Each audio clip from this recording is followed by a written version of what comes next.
गावापासून शहरापर्यंत व शहरापासून राज्यापर्यंत घडणाऱ्या सामाजिक राजकीय घडामोडी आपल्यापर्यंत तात्काळ पोहोचवण्यासाठी आपल्या सेवेत दाखल होत आहे। आपण इथपर्यंत आलो होतो की रक्ताच्या थारोळ्यात माणूस पडला, बाकीची सगळी माणसं त्याला शोधत गेली, तिथून उचलला, हॉस्पिटलला नेला, डॉक्टरकडे नेला। डॉक्टरला त्यांनी सांगितलं की डॉक्टर साहेब याचा जीव वाचवा। डॉक्टर म्हणाले मी फार तर फर्स्ट एड करू शकतो, प्रथमोपचार करू शकतो, माझ्याकडे काही फार काही नाही। ते म्हणाले असं का? अहो म्हणाले काय करणार, मी वेटरनरी डॉक्टर आहे, मी जनावरांचा डॉक्टर आहे, मी फार तर प्रथमोपचार करू शकतो, याच्या पलीकडे मी काही करू शकत नाही। जे असेल ते करा म्हटले। डॉक्टरांनी सगळं रक्त वगैरे पुसून घेतलं, त्याला बँडेज वगैरे केली, मलमपट्टी सगळी झाली। लोक म्हणाले आता हा बरा आहे का? डॉक्टरांनी सांगितलं हा बरा आहे, पण याच्या मांडीचा हाड फ्रॅक्चर झालं, याला ताबडतोब याचं फ्रॅक्चर हे करून याला प्लास्टर करण्याची गरज आहे, याला हाड बसवण्याची गरज आहे। लोक म्हणले बसवा की तुम्हीच।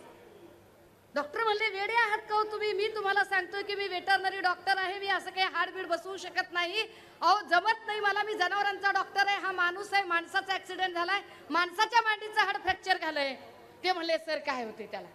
अहो कसं काय असं ना, म्हणले जीव वाचवायचा आहे, त्याचं पुण्य वाटून घ्या।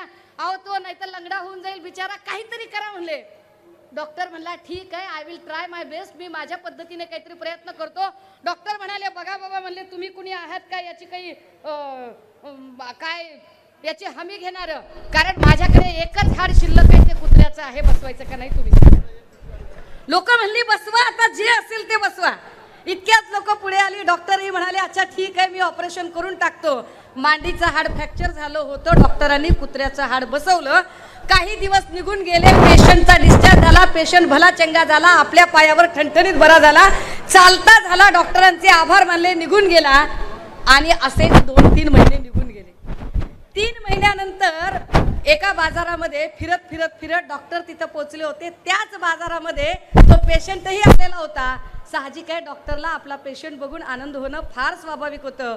डॉक्टर खुश झाले, अरे वा वा वा वा म्हटले, कुणालाही आपले गिराईक बघितल्यावर आनंद होतो। डॉक्टर म्हणले अरे वा वा वा वा, पेशंट कसा आहे काय नाही? तो म्हणला डॉक्टर एकदम बरा आहे। पाय काय म्हणतोय? एकदम चांगला आहे। लचकतोय का? अजिबात नाही। चमका निघतायत का? बिलकुल नाही। शिल्का निघतायत का? बिलकुल नाही। अवकाळ गाबणीचा पाय दुखतोय का? काही होत नाही। डॉक्टरला आश्चर्य वाटलं, आपलं ऑपरेशन इतकं सक्सेस कसं काय झालं? म्हणजे पाय दुखत नाही, चमका निघत नाही, शिल्का निघत नाही, अवकाळ गाबणीचा त्रास होत नाही, काही होत नाही। अवकाळ गाबणी कळते का तुम्हाला? अवकाळी पावसाला आमच्याकडे मराठवाड्यात अवकाळ गाबणी म्हणतात, बरं का? तो म्हणजे असं कसं काय? डॉक्टर खुश झाले, आपापल्या कामगिरीवर स्वतःला शाबासकी देत डॉक्टर पुढे चालायला लागले। पेशंटही पुढच्या रस्त्याने चालायला निघाला। पेशंट साधारणतः एक 10-15 पावलं चालला होता, डॉक्टरही इकडे चालत निघाले होते।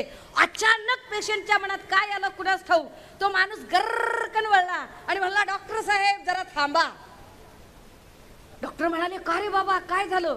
तो म्हणला नाही साहेब, म्हणला एक महत्वाचं काम आहे। डॉक्टर म्हणाले अरे आत्ताच तर मी तुला विचारलं तुझी तब्येत बरी आहे का? तू म्हणाला चांगली आहे। मी तुला विचारलं तुझा पाय दुखतोय का? तू म्हणाला दुखल नाही। मी म्हणालो अवकाळ गाबणीत काही चमका शिल्का निघतात का? तू म्हणाला काहीच झालं नाही। मग आता काय प्रॉब्लेम आहे? आणि त्याने सांगितलं डॉक्टर साहेब पाय दुखत नाही, चमका निघत नाही, शिल्का निघत नाहीत, अवकाळ गाबणीत आभाळ आल्यावर कसलाही त्रास होत नाही, मग प्रॉब्लेम काय आहे? पाय दुखत नाही, चमका निघत नाही, शिल्का निघत नाही, काही होत नाही, मग प्रॉब्लेम काय आहे? आणि तो माणूस बोलता झाला डॉक्टर साहेब पाय दुखत नाही, चमका निघत नाही, शिल्का निघत नाहीत, काही होत नाही। मग ते फक्त असं रस्त्याच्या कडेनं चाललं, झुडपाड बघितलं की एक टांग फक्त वर होती। हे का सांगावं लागते माहितीये का? रामदास कदमांसारख्या माणसाबद्दल बोलताना हे सांगावं लागतं, ठरवून सांगावं लागतं।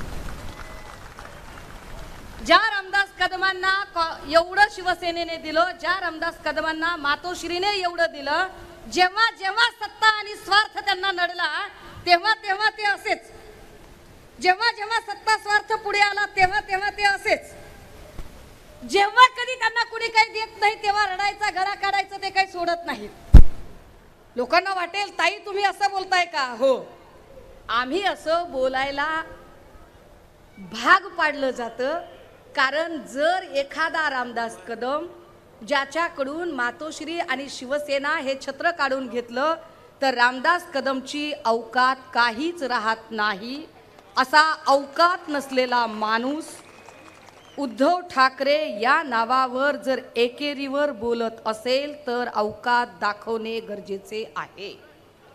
ती दाखवली पाहिजे आणि तेही सांगितलं पाहिजे की तुम्ही जेव्हा बोलताय, जेव्हा मी सांगते की अरे तो रस्त्याने चालणारा जो कुत्रा आहे की ज्याला एखादा सत्ता स्वार्थ दिसला की लगेच तो असं करतोय. हा अजून एक आठवलं बरंच. ते असंही काहीतरी म्हणाले की अरे आता कोण पाळलं जातंय बघा, उद्धव साहेबांकडून कोण पाळलं जातंय. बाळासाहेबांनी माझ्यासारखा वाघ पाळला होता.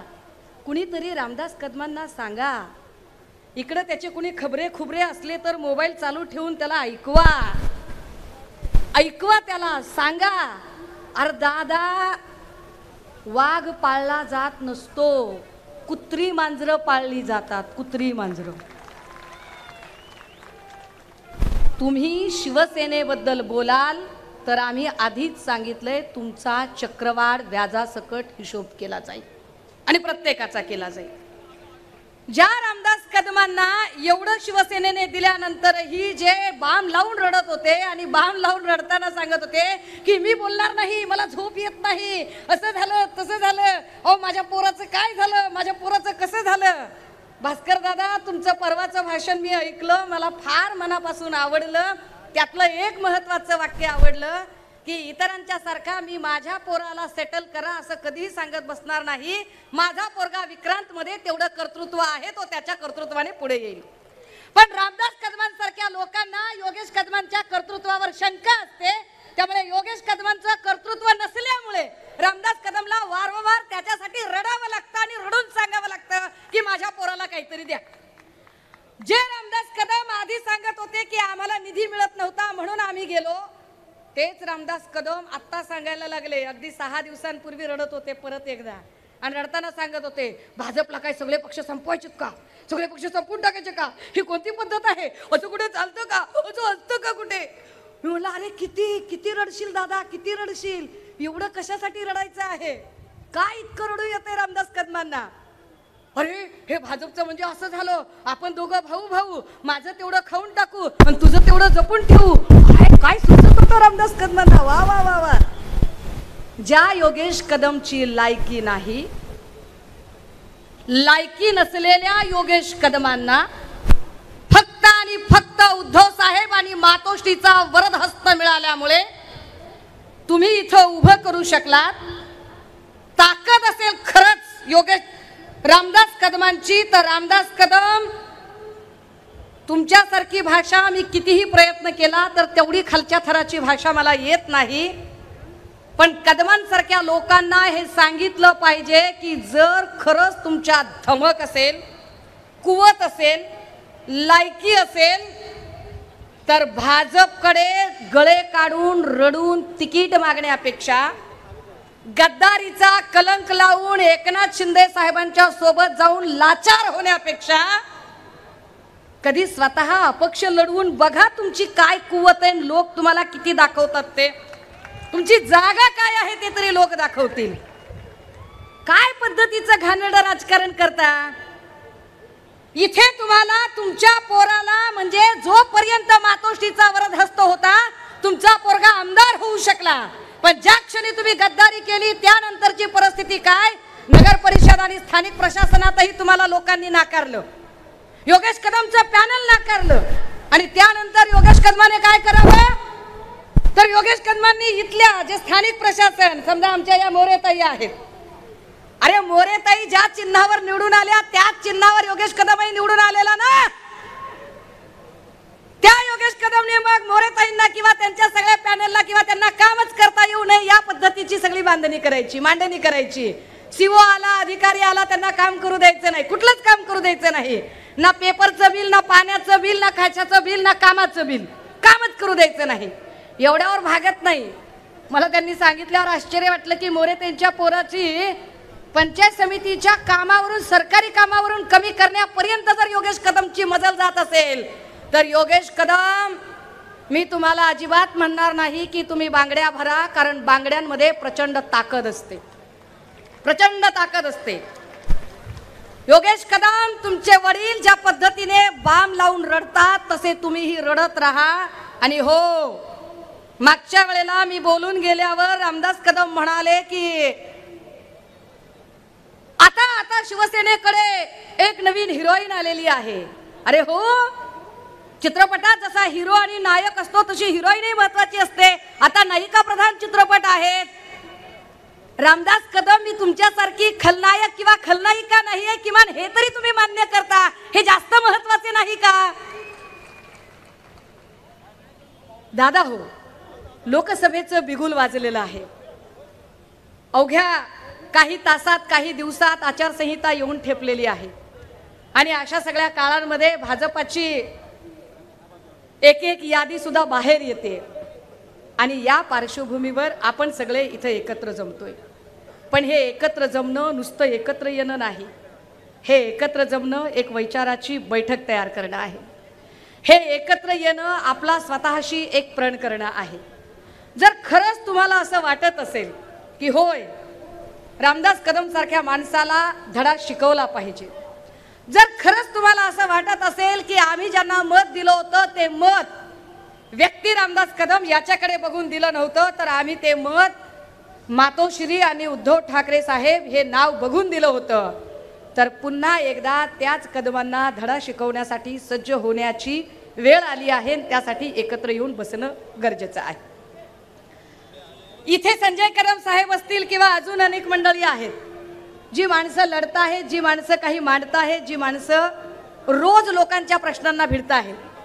या रोज लोकांच्या प्रश्नांना भिडताना आपण सगळेजण प्रतिमा पूजनानंतर लगेचच शिवसेनेचे ज्येष्ठ नेते तथा रत्नागिरीचा बुलंद आवाज, निष्ठावंत शिलेदार, सन्माननीय भास्कर दादा जाधव यांना मी आमंत्रित करणार आहे. मी फक्त 1 ते 1.5 मिनिटाचा वेळ घेते, कारण मी आधीच म्हटलं की मी फार आल्या आल्या अशा ओपनिंग बॅट्समनच्या थाटामध्ये इथे उपस्थित झाली आहे. मला फक्त पक्षप्रमुखांना आणि उपस्थित सगळ्या नेत्यांना हे सांगितलं पाहिजे की इथे एक सभा झाली होती आणि त्या सभेच्या नंतर अवघ्या दुसऱ्याच दिवशी सदानंद कदमांवर एक कारवाई झाली होती.